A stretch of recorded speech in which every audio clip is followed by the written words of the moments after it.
이스라엘이 행진한 노정을 기록을 하고 있습니다. 노정이라는 것은 지나온 발자취를 이야기를 합니다. 우리 성도님들은 어떠한 노정을 거쳐서 여기까지 오셨습니까? 태어나서부터 지금 우리가 어디서 살았는지, 또 사시는 동안에 어떠한 생각을 했는지 생각해 보신 적이 있으시지요? 여러분들은 어떠한 노정을 거치셨습니까? 여러분은 지금까지 인도하신 모든 일이 하나님이 여태까지 나를 인도했다라고 하시는 그런 분도 계실 거고, 에이 이놈의 기구한 팔자 이렇게 살다 죽어야 하나 하고 한탄하시는 분도 있을 거예요. 그래서 이사를 많이 했건, 학교를 여러 군데로 옮겨 다녔건, 정신적으로 또 방황을 했건, 많은 경험을 했던 기억이 우리 모두에게는 다 있으실 거예요.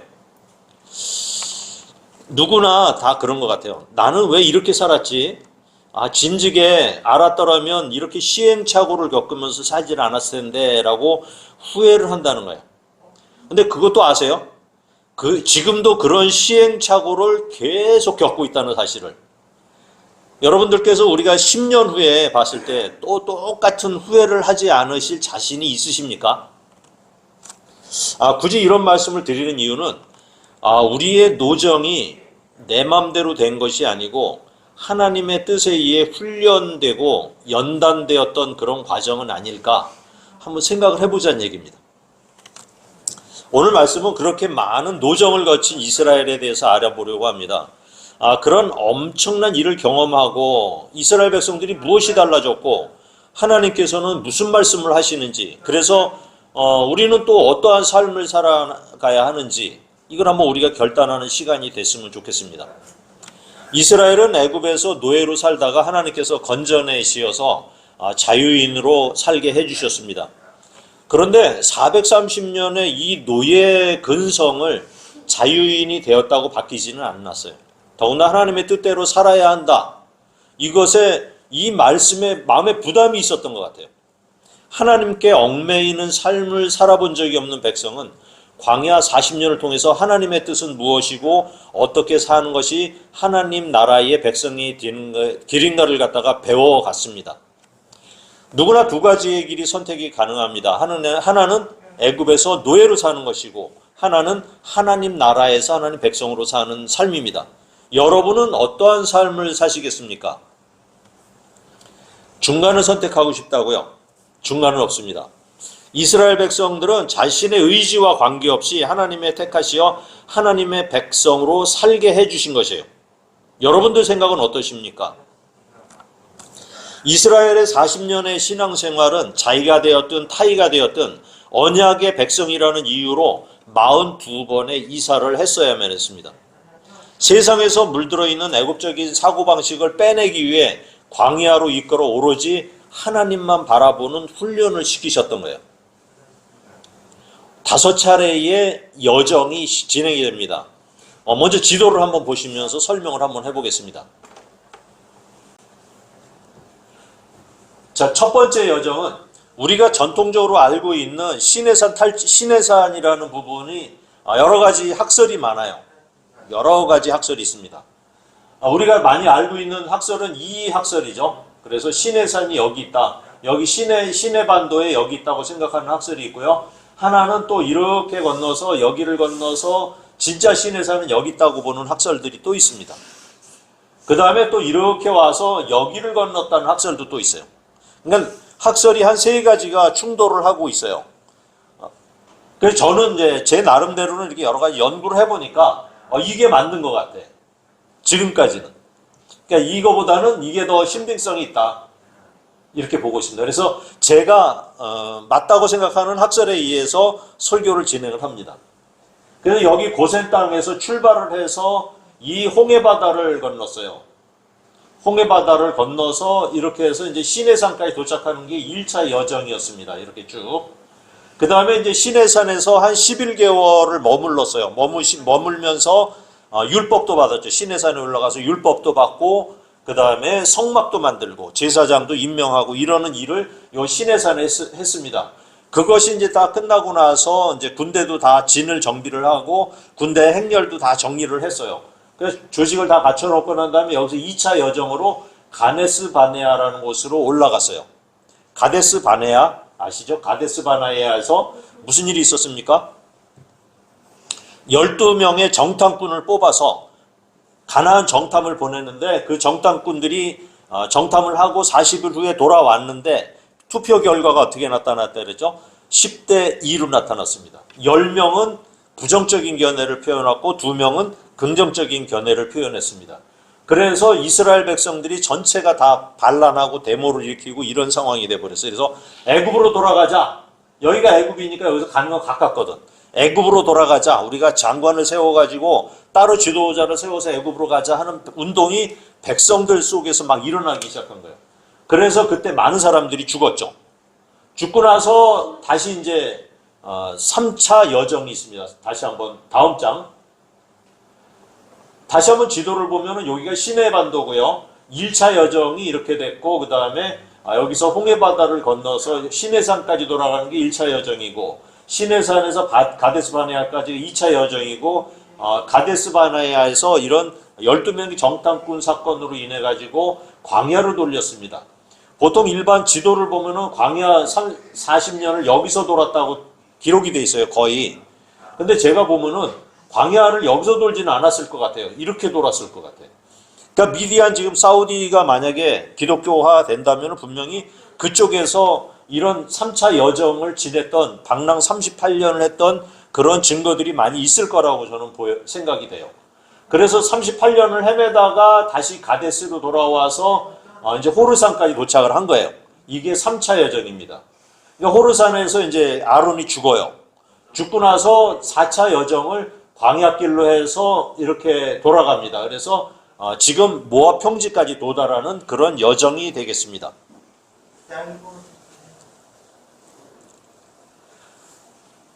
그리고 이제 마지막 한 개의 여정이 있습니다. 다음 장을 볼까요?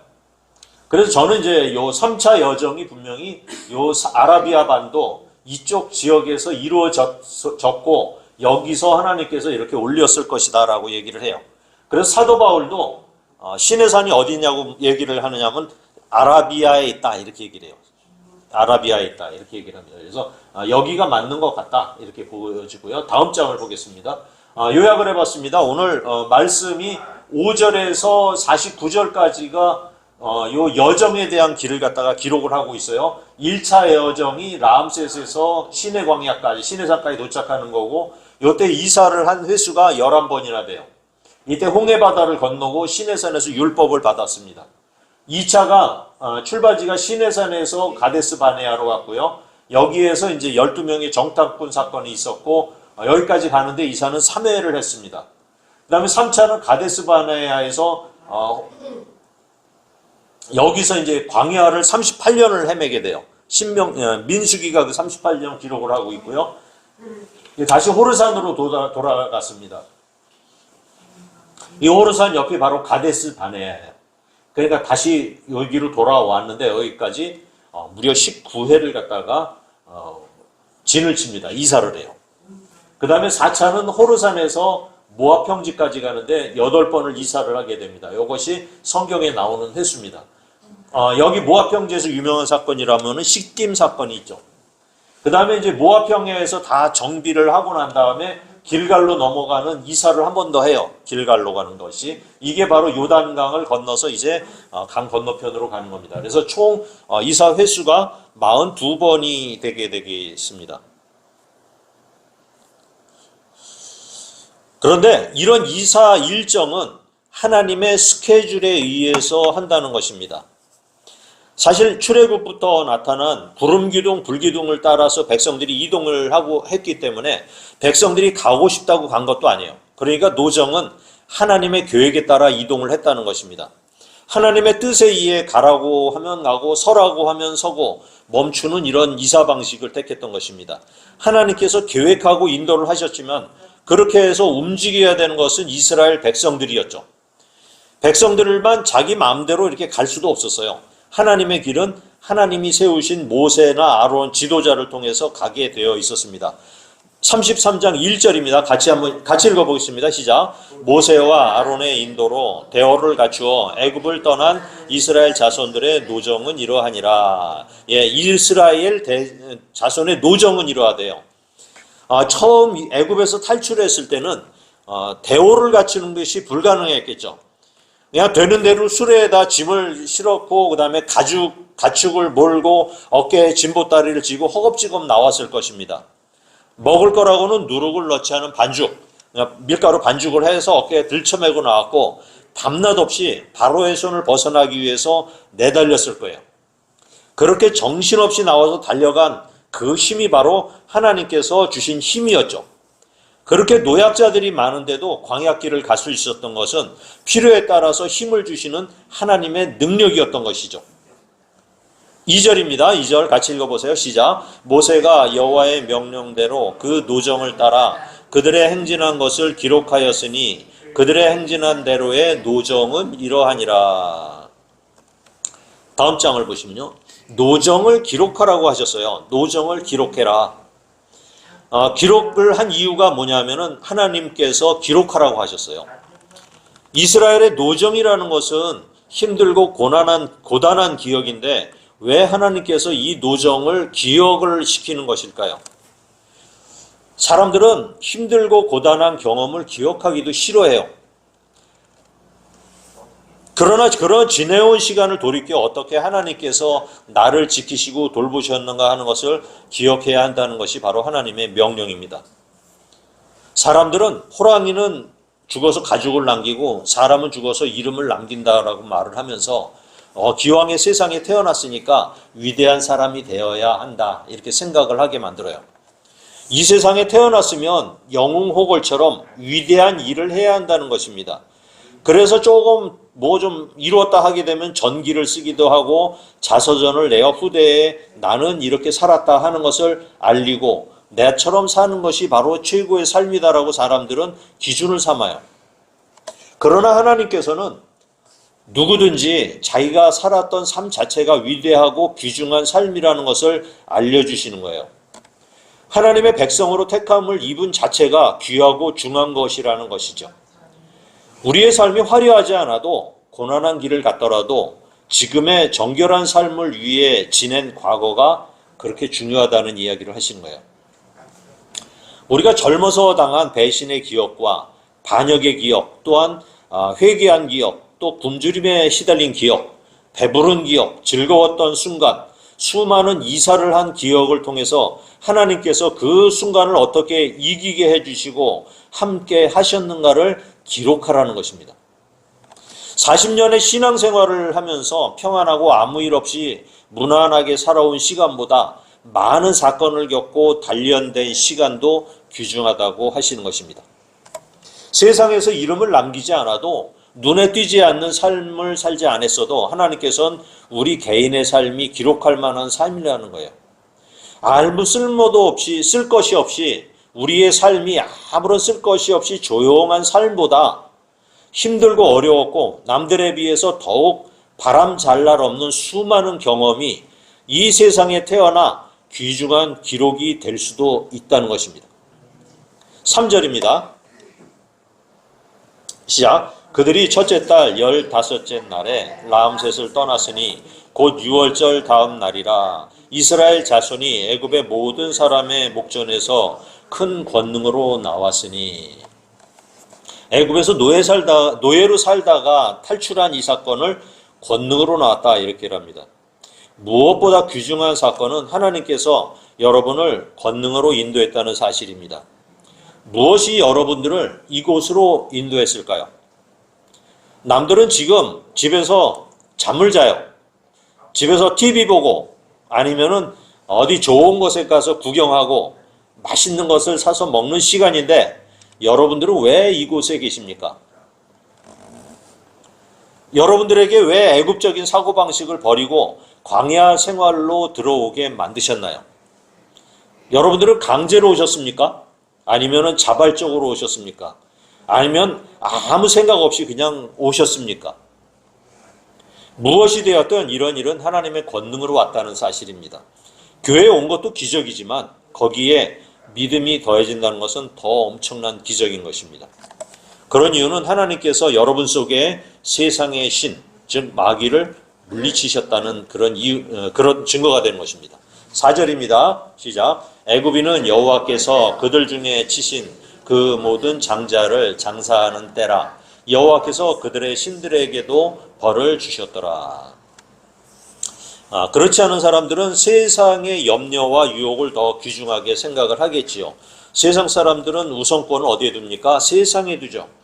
하나님의 백성에게는 반대로 우선권을 신앙생활에 두게 되는 것입니다. 성경은 이것을 복이다라고 이야기를 하는 것입니다. 아니 그렇게 애굽에서 탈출을 해서 만난 것이 어디였습니까? 홍해바다였어요. 갈 길이 없는 외딴 곳으로 몰아나오시고 그 뒤에 애굽 군대가 쫓아나옵니다. 그러나 하나님께서는 바다를 가르시고 마른 땅으로 건너게 하셨어요. 이것을 우리가 세례라고 얘기를 합니다. 세례를 받고 나서 시내산에 이르게 되죠.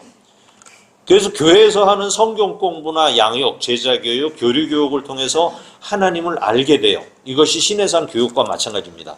또 성막을 짓고 제사장을 임명하고 군대를 편성하여 세상에서도 싸워서 이길 준비를 하게 만듭니다. 또 예배는 어떻게 드려야 되고 마귀와는 어떻게 싸워야 하는지를 알려줍니다.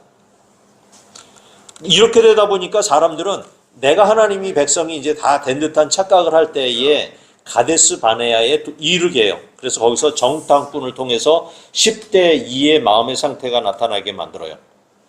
할 수 있을 것 같았던 이 전쟁을 가나안을 들어가서 보고 나니까 기가 죽어서 살 수 없다는 강력한 거부로 나타나게 되는 거예요. 이것은 뭐냐? 처음 예수를 믿으면 우리가 충만하지만 어느 정도 지나고 나면 하나님에 대해서 반감도 생기고 의심이 들고 또 교회 다니면서 잘못된 면들을 보면서 신앙에 대해서 많은 회의를 갖게 됩니다. 그러면서 많은 고난의 시간과 험악한 시간을 통해서 차츰 새로운 느낌으로 또 하나님을 알게 되는 시간이 오게 되는 것입니다. 그래서 광야에서 1세대의 생각이 모두 죽임을 당하게 됩니다. 그래서 성품이 바뀌어요. 생각이 바뀝니다. 하나님에 대한 생각과 하나님께서 어떠한 일정으로 역사를 하실지를 알게 돼요.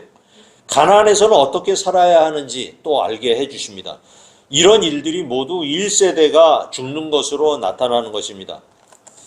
그리고 모압 평지에 도달해서 가나안 정복을 앞두고 여호수아를 앞세우고 나가게 돼요. 여호수아라는 말은 예수라는 말과 같아요. 예수의 다른 이름이 여호수아입니다. 여호수아 앞에 군대 장관이 나타나서 여호수아를 인도합니다. 전쟁은 사람이 하지만 그 속에 역사하시어서 이기게 하시는 분이 바로 예수 그리스도라는 얘기예요. 순종의 삶을 살 때에는 우리가 이기게 되고요.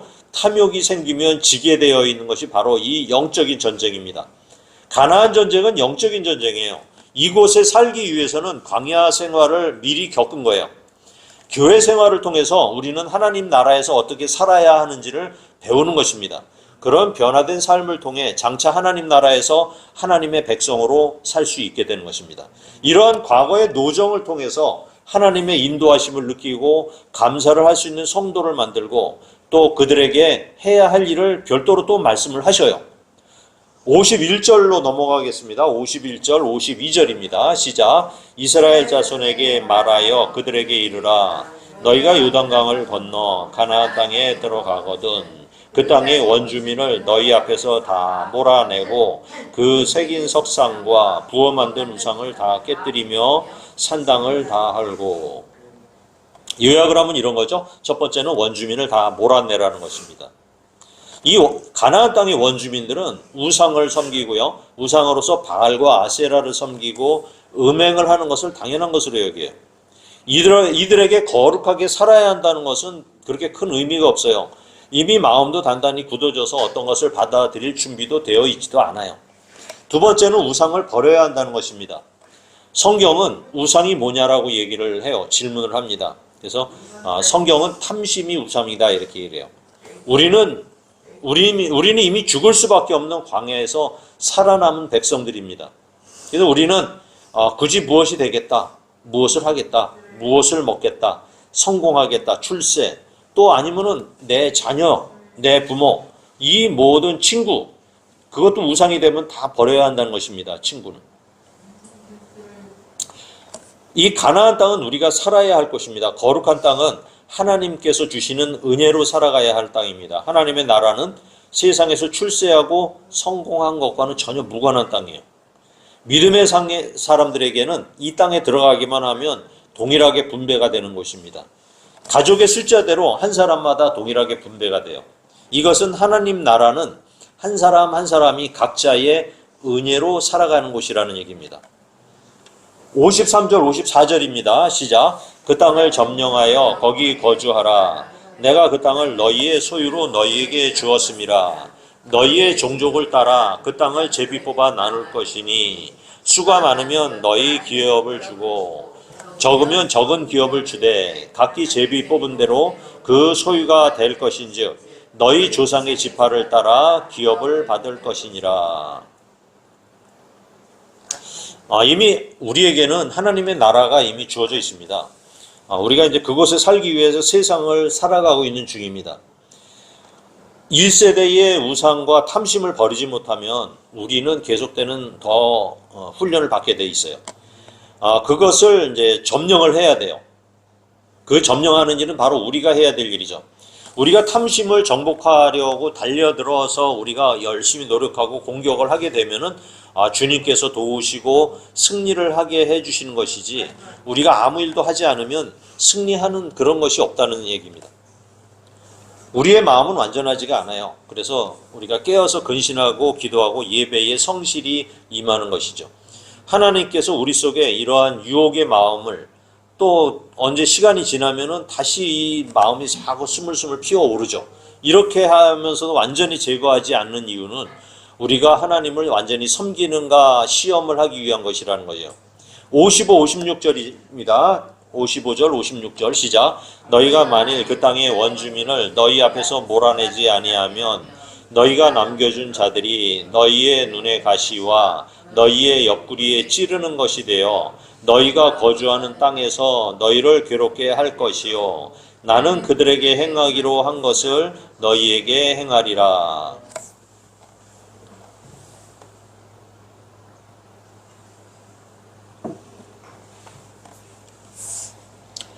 우리가 사사기를 보면은 정복 전쟁에서 이 가나안 족속들을 완전히 진멸하지를 못했는데 그 이유가 다음과 같아요.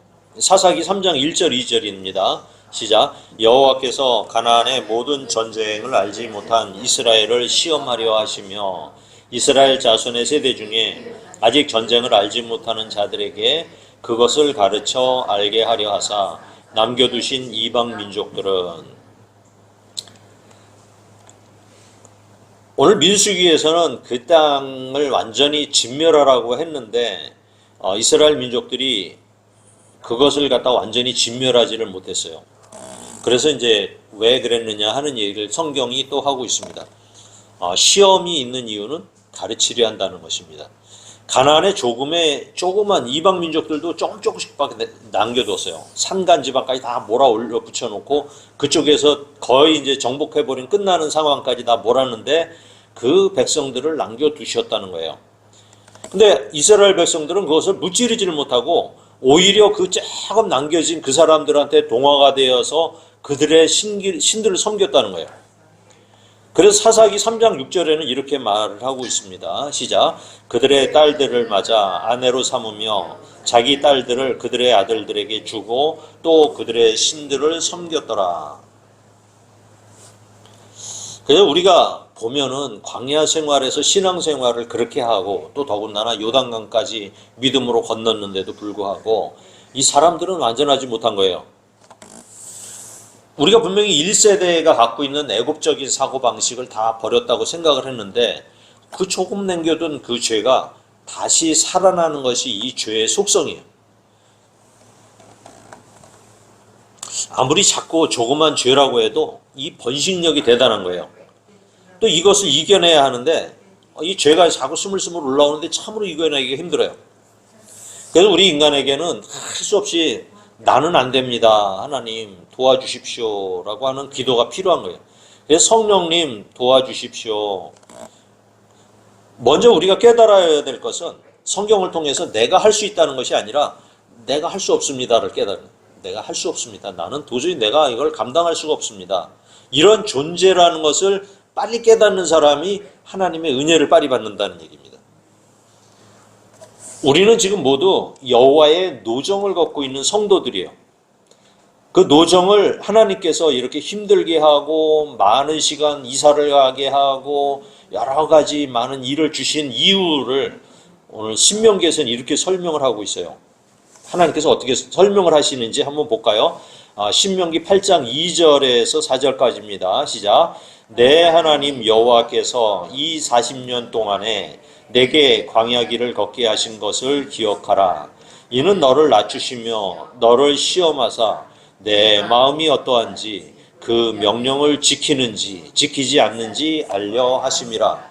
너를 낮추시며 너를 줄이게 하시며 또 너도 알지 못하며 내 조상들도 알지 못하던 만나를 내게 먹이신 것은 사람이 떡으로만 사는 것이 아니요 여호와의 입에서 나오는 모든 말씀으로 사는 줄을 내가 알게 하려 하심이니라. 이 40년 동안에 내 의복이 헤어지지 아니하였고 내 발이 부르트지 아니하였도다. 우리도 마찬가지로 신앙생활을 했죠. 그 다음에 애굽에서 이스라엘 백성들이 탈출을 하고 나서 하나님과 함께 걸어간 그 세월이 40년이었습니다. 하나님께서는 이 기간을 신혼여행이다 이렇게 비교를 하셨어요.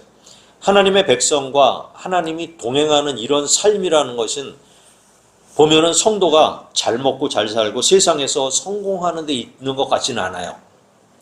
하나님을 의지하고 바라며 살아가는 그 삶인 것이죠. 그것은 오로지 하나님과 이스라엘만이 있는 그런 공간이었어요. 이런 상태에서 이 백성들은 우리들은 하나님만 바라보는 그런 상태로 바뀌는 거예요. 하나님께서는 이런 마음을 원하시는 것이죠. 하나님께서는 이스라엘에게 필요한 것을 원래 또 다 주셨었어요. 애굽에서 떠나올 때 일평생 노예 생활하면서 가지보지도 못한 금은보화 중귀한 것들, 그 다음에 좋은 옷까지라든지 이런 것들은 다 챙겨주셨던 거예요. 하나님께서. 또 그것이 차고 넘쳐서 시내산에서 성막을 만들 때 남아 돌았어요. 헌물을 받았는데 너무 많이 넘치니까는 가지고 돌려줬어요. 또 광야 생활 동안에 굶지 않았어요. 목마르지도 않았어요. 옷이 낡거나 신발이 떨어져서 발이 부르트지도 않았거든요. 그 세상의 다른 것, 세상의 다른 사람들과 비교하지만 않는다면 우리가 살아가는 삶에서 우리가 부족하거나 열등감을 느낄 아무런 이유가 없다는 것이죠. 여러분이 힘든 길을 걸어왔다고 생각이 들거나 남들과 비교해서 열등하다는 생각되는 환경으로 인해서 여러분 위축되지 마시길 바라요. 오히려 더 많은 경험을 하게 해주시고 힘든 광야의 삶을 살게 해준 주님께 오히려 역으로 감사하는 마음이 좀 필요하죠. 또 그러한 상황을 통해서 하나님 살아계심을 느끼시고요. 하나님께 소망을 더 두시기를 바라요.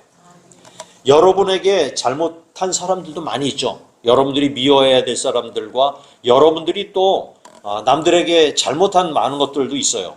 그렇지만 이 모든 사건들에 대해서 미워하거나 원망을 하지 말고 용서를 할 수 있기를 바랍니다. 용서가 안 되면 그럴 수도 있지 하고 용납이라도 하시길 바라요. 할 수만 있다면 그런 어려운 상황에서 나를 돌아보시고 감사를 할 수 있는 자신을 격려를 하시는 여러분들이 되시면 좋겠습니다. 우리가 살아온 이 노정은 하나님께서 계획하시고 이끌어 주심을 인정하는 그런 사람들에게는 하나님의 기업을 받는 축복을 받게 될 것입니다. 어려운 환경이라는 것도 인간의 눈에서의 판단이지 하나님께서 보시는 그 생각은 다른 것이에요. 여러분 담대하시고 성령님이 함께 하셔서 이 모든 시험과 어려움에도 기쁨으로 승리하시는 여러분들이 되시기 축원드립니다. 아멘.